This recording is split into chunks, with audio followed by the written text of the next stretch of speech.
Hello and welcome to Froch on Fighting. My name is Carl the Cobra Froch, former unified super middleweight world boxing champion and International Boxing Hall of Famer.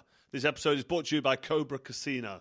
Right, so let's start with Fabio Wardley and Justis Huni at the weekend. It was at Ipswich, Portman Road, 20,000 people in the stadium for a guy, Fabio Wardley, who come from the white-collar scene. So no amateur experience at all, and he's built himself into a position now where he's got a good crowd behind him, so fair play to him. Justis Huni's unbeaten in 12 fights, only 7 knockouts, not a massive puncher, which is probably a good thing because the amount of punches he connected on the chin of Wardley after round 1, which we'll get into in a minute, was just amazing how he stayed on it. Well, not amazing how he stayed on his feet because Huni's not a massive puncher, which was good news for Wardley. Australian boxer, only 26 years old, quite a classy fighter, decent amateur.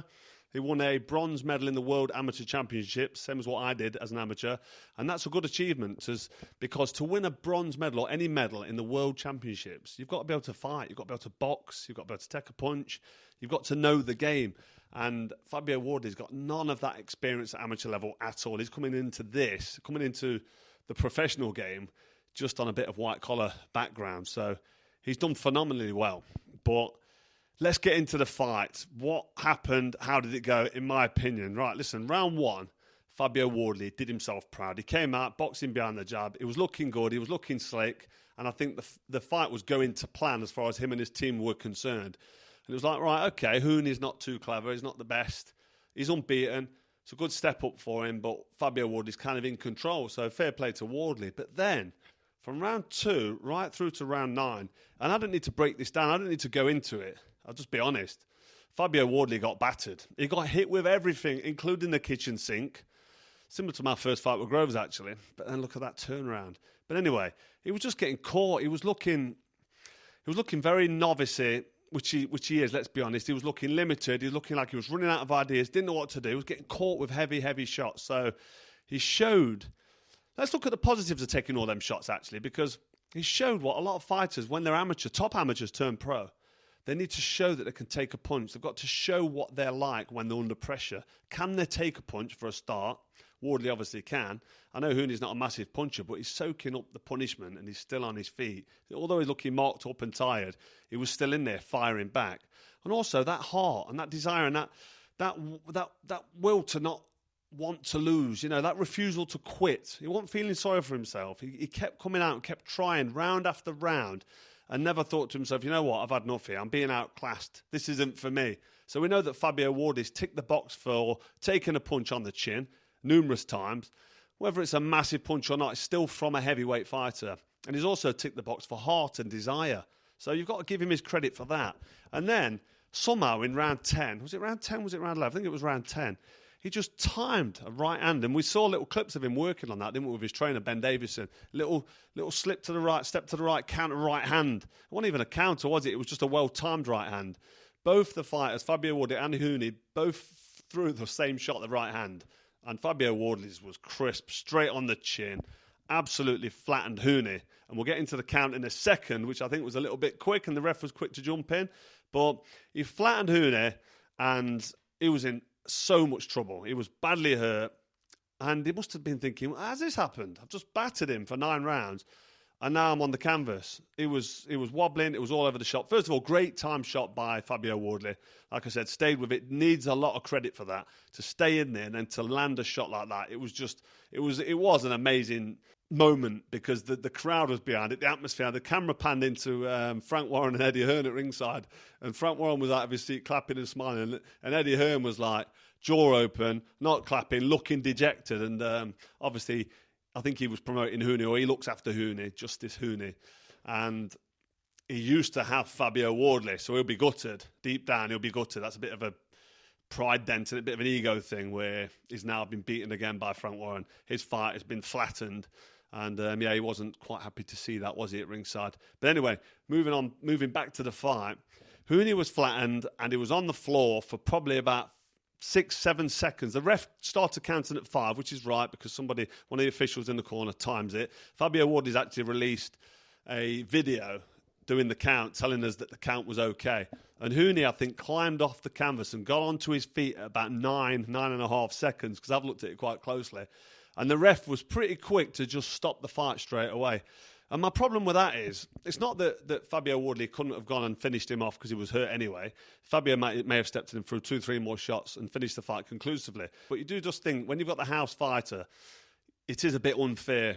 And Justis Huni got onto his feet just at the time when the referee could have said, right, okay, let's wipe your gloves. Let's make sure you're okay. Give me a straight line. Look at Tyson Fury when he climbed off the canvas against Deontay Wilder. Look at Jermaine Taylor when he climbed off the canvas against me. Look at my fight with George Groves. Okay, I beat the count.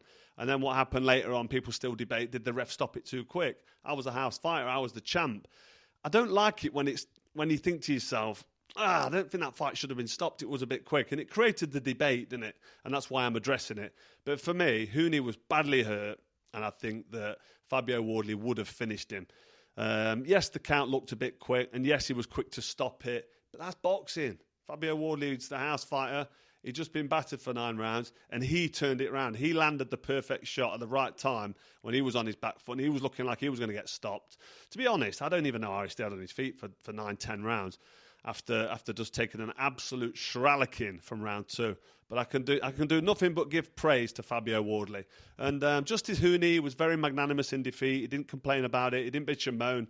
He just got on with it because he knew he was in a tough fight. Well, it was in a fight that he couldn't finish because he was landing everything and winning the fight, but he couldn't get Fabio Wardley out of there, could he? He couldn't get him finished, couldn't get the job done, and then he ended up walking into a right hand. Stupid, really. He should have just boxed and moved, and he'd have won easily on points. But bottom line is, it was a great fight, and it was a fantastic win, comeback win, for Fabio Wardley, so fair play to that man. So anyway, great win for Fabio Wardley, and, Justis Huni, I think he'll come again, 26 years old.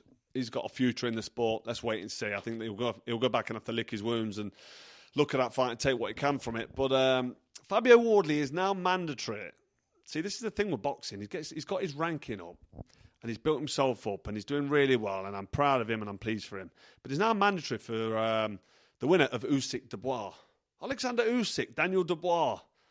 Fucking hell, do me a favour. I mean, I don't want to now tear him a new arse. You know what I mean? I need to give Fabio Wardley credit for what he's done, but I need to be realistic because Alexander Usyk would run rings around Fabio Wardley. It's a mismatch. It'd be totally outboxed, outclassed, and then finished off probably Tony Bellew style, maybe earlier. He'd get knocked out after getting worn out and tied down. Daniel Dubois, if he hits Fabio Wardley on the chin, with the shots he was getting hit with the other night against Justis Huni, he'd be in trouble. Like, see, I don't care. Big, strong kid, can take a punch, whatever. He'd be out cold. He'd be absolutely flattened, ironed out, El Sparker. So, for me, the Usyk-Dubois fight is not realistic at all.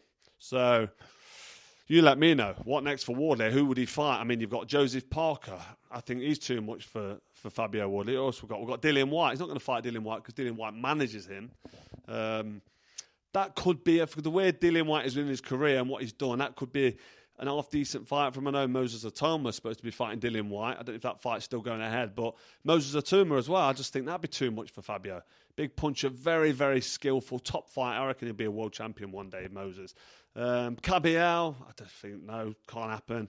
I'm going through the list here. I mean, the only guy that's left that I've not mentioned that's not doing anything, and a year ago he was the best heavyweight in the business as far as Eddie Hearn was concerned, and that's Anthony Joshua. When he beat Francis Ngannou, Eddie Hearn would tell anybody who was listen, that he's now the best heavyweight in the business. Because you're looking at the baddest man on the planet right there. You're looking at the #1 heavyweight in the world. Unquestionably, on this form, there is no man in the world that can beat him in the heavyweight division. And actually thinking about that, Fabio Wardley, Anthony Joshua, I think Anthony Joshua would be terrified of Fabio Wardley's power for a start. And if he got in there and boxed a bit tentatively and behind the jab and trying to stay out of the way, and Fabio went for him and landed that big punch, who knows? I mean, one thing Fabio Wardley's got, is he the English Deontay Wilder? He's got the power Deontay Wilder have, the knockout power. Let's not forget, he's knocked out every single one of the opponents that he's fought. I know he's had that draw with Fraser Clark, but he had the rematch that caved his fucking head in, didn't it? Sorry, Clark. I know you got through it and you're back now and good luck to you, but side of his head had a massive dent in it. It really hurt him, smashed his head in on that top rope and flattened him in the rematch in round 1. So every single opponent he's faced, every name he's faced, is KO'd. So Fabio Wardley has got a puncher's chance against anybody, but I think I've just put it into perspective there. what I think he can do at world level. To be mandatory for the Usyk Dubois fight, I think that's a no-go. I think Fabio Wardley still needs to build. He needs a couple more fights, keep gaining his confidence, because let's not forget, although he's just had a great win there and a great knockout, and there's a big spectacle in front of 20,000 fans at Ipswich, it is a fight that was he was getting outclassed, wasn't he? Totally going against him. He was in bad trouble and he was being badly exposed. But fair play to him. He's turned it round. But where does he go next? You let me know, because I'm not too sure. I think they've got to be careful with him. Right, so whilst talking about Anthony Joshua, he got mentioned there, didn't he? I tried to talk about Anthony Joshua and not give him too much stick, but I have to be honest, because that's what we're doing on Froch on Fighting. Honesty is the best policy. I shoot from the hip, I tell it how it is. And I just don't give a... I'm not going to swear, because I've been told by Chris Eubank, watch your language. I try my best. But anyway, Anthony Joshua. Eddie Hearn has a 3-fight deal for him. A 3-fight plan in his head. It's obviously a cash-out plan, because he wants to fight Fury twice, and then he wants to fight Daniel Dubois again. Now, I don't think the Fury fight's happening anyway. The Fury fight, Tyson Fury's a messer in here. I think he's done, he's finished. He's got 200 million quid, whatever he's got. He's not going to fight again. He'll still make noise, he'll still talk a bit of bollocks and still go back and forth. But I don't think he's coming out of retirement anytime soon. Not one fight, but 2 fights with Fury. Eddie Hearn really is trying to get the old Bunsen burner, isn't he? Really trying to get the big cash. Talk about cashing out. This is a fucking proper cash out, isn't it? This is like winning the lottery, the Euro lottery, on your way home. But 2 fights with Fury for me. I don't think he's going to get 1 fight with Fury. He's done. I think I've made that clear. Another fight with Daniel Dubois. Forget it. Daniel Dubois fucking flattens him again. He can't beat Daniel Dubois. He'll be frightened to death of getting hit on the chin. And he will get hit on the chin. And when he does, he'll be rendered unconscious again. So, who do we say AJ fights? What we got? We've got Parker. I mean, do you want to see it? I think Parker beats him. We got Dillian White. I mean, the Dillian White fight was supposed to happen again, but it's going backwards, isn't it? I mean, he beat Dillian White with a quality win as well, all them years ago. Was it 10 years ago? I don't even know. It was that long ago. He was supposed to get the rematch. It never happened. Do I want to see AJ fight Dillian White again? Dillian White, I think, is about finished. And he's up to fight Moses Atuma as well. I mean, I think Moses Atuma is going to absolutely outclass and probably flatten Dillian White. And that'll be the end of him. And I wouldn't put Atuma in there. I wouldn't put AJ in with Atuma, because, for me, that'll be another beatdown. Sounds like a bad AJ beating, doesn't it? But there's nobody I can say. You let me know in the comments. All the AJ fanboys out there, let me know in the comments who AJ fights next that justifies him fighting again, justifies any kind of pay-per-view, and also gives him a way back in to maybe get a win under his belt. But I personally feel that Anthony Joshua is finished. He's done. He's had a fantastic career in terms of the old bunts. He was great for boxing back then. His legacy, he'll be remembered for bringing boxing straight into the forefront and bringing boxing back to mainstream stadium fights. Obviously, he followed me fighting in the stadiums. I set it up, and then he took the lead with that. Him and Eddie Hearn and Sky Sports and that 5-year deal, he became a massive star. But he's had his career, he's made his money, and he's got found out. As soon as he stepped up in class, and before he even stepped up in class, he got flattened, didn't he? He got flattened by Andy Ruiz. But then he stepped up against Usyk, got outclassed twice, badly beaten up and done. And then he's been fucking ironed out, finished, El Sparko against Dubois. So that, for me, is all she wrote. That should be the end of AJ's career. I've no interest in it. Don't want to see him fight again. But you tell me if you want to see him in against anybody other than Tyson Fury. Let me know. So, we're almost there. I know you love listening to me. You love watching me. I look good, don't I? 47 years old. 48 soon. Anyway, Vasily Lomachenko, one of the most successful amateurs. What's he got here? Let's have a look. I'm looking at some stats. 396 wins and 1 loss. And he avenged that loss 2 times. So, how can you have 396 fights and lose once as an amateur? I mean, that is unbelievable. He's won gold medal in 2 consecutive Olympics. And he turned professional and became a world champion in his 3rd fight. This guy is so good. The quality. I talked to a couple of good friends of mine about boxing, and Vasily Lomachenko's name comes up every single time. Multiple world champions in 3 weight divisions. He just had, from featherweight up to lightweight, he just had an absolutely incredible career, and I can't sing his praises enough. He will be inducted into the Hall of Fame very soon and join in the top quality fighters such as myself. I mean, His accolades just get higher and higher. Imagine joining me in the Hall of Fame. And all the other greats, of course, but, it's just... So, Vasily Lomachenko, health and happiness in your retirement, young man. What an absolutely outstanding career you've had. Good luck to you, and all the best for the future. Right, so that's it for another episode of Froch on fighting. You know who I am. You know what I've done. You know where I've been. And I might be going to Riyadh next week. You've got Canelo, Alvarez, and Terence Crawford's press conference next week in Riyadh. They've got their big fight later this year, which I'm massively looking forward to. But until then, I will see you next week.